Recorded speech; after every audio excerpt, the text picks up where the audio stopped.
What's worse than amnesia, you may ask? An apocalypse! Waking up in the middle of an apocalypse! A girl wakes up dumbfounded with amnesia next to a guy named Samuel. Not only does he have an I'm mad at the world because it's mad at me attitude and a strong chin, but he has information for her that she is in hell. Monsters have taken over, and this girl knows absolutely, positively nothing. Samuel invites her to go with him and she goes. She sees the city she's in and it's destroyed and bodies are everywhere. Samuel tells her about everything and they run into their first monster. One of the critical things you need to know about the monsters in this story is that 1, you can't look them directly in the eyes or that's how they get you. 2, they're called mercs. And 3, they look like femboys. She gets a headache as it approaches. They escape and they end up going to a place Samuel stays at. We meet Samuel's cat Ogre, a cat with a nasty attitude towards our main character but is just comedic relief. Samuel decides they both need to leave the next day to get supplies, but our main character has an epiphany and decides to go by herself. But because she leaves, it leaves her in a bit of a problem. She runs into a kid who seems nice and finds a merc. This kid is so innocent and so sweet and even helps her, but there's something off about the kid. He has very dark nails. And then things take a turn for the worse. After telling the child she has a headache, he helps her and puts her to sleep. Next thing you know, she wakes up. The kid has long nails and a disfigured woman is around the area. I can't specifically say what because, you know, I don't want to get banned, but, you know, he does really brutal stuff. As she's then attacked by the child, she meets a figure that keeps following her around and tries to help her. The child tricked her and literally toys with her after telling his life story by playing hide and seek. Abow! He's a particular case of a merc called the Infected. The child was battling between a mutation and him being normal. Our main character is forced to then take his life with a knife, and she's empathetic,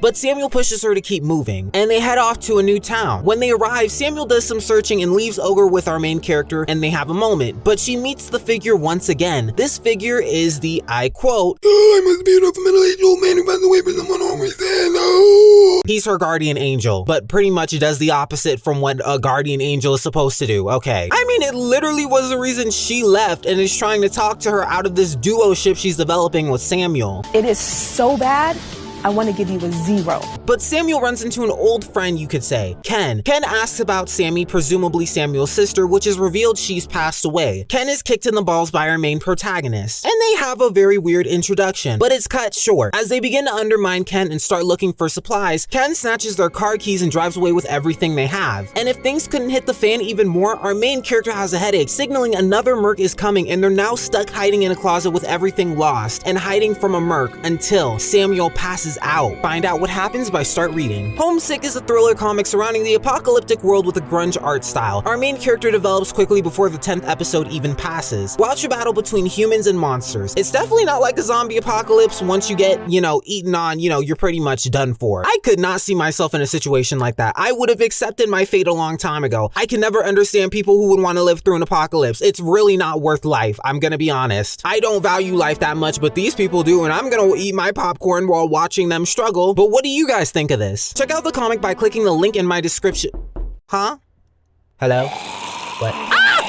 The beginning of the end was starting for Jayson High School. A too-curious student, Hyunju Kim, was locked in a club room by Mr. Lee after being bitten by one of his hamsters. Why did he do this, you may ask? To protect society from an infection that could end all life. Hyunju Kim rushed into a classroom, nearly collapsing, to be escorted by caring students and our main character, Anju, to the nurse's office. She begins to change in a matter of seconds and bites a student. Not knowing what to do with them, they call an ambulance and let the other girl sit. One of the worst things they could do. After Mr. Lee was being investigated as to why he locked her in the club room, the following class, the unthinkable could happen. Anju was asked to get medicine for the student that was bitten by the other girl. She wasn't feeling well. Both girls were infected and were becoming zombies. As Anju went to fetch medicine, the student began to go out of control in the classroom, attacking the students. If you wouldn't mind checking out Homesick, you should also check out All of Us Are Dead. Ooh, spooky. It's a scary comic that's also receiving a live adaptation this month. Check both of them out.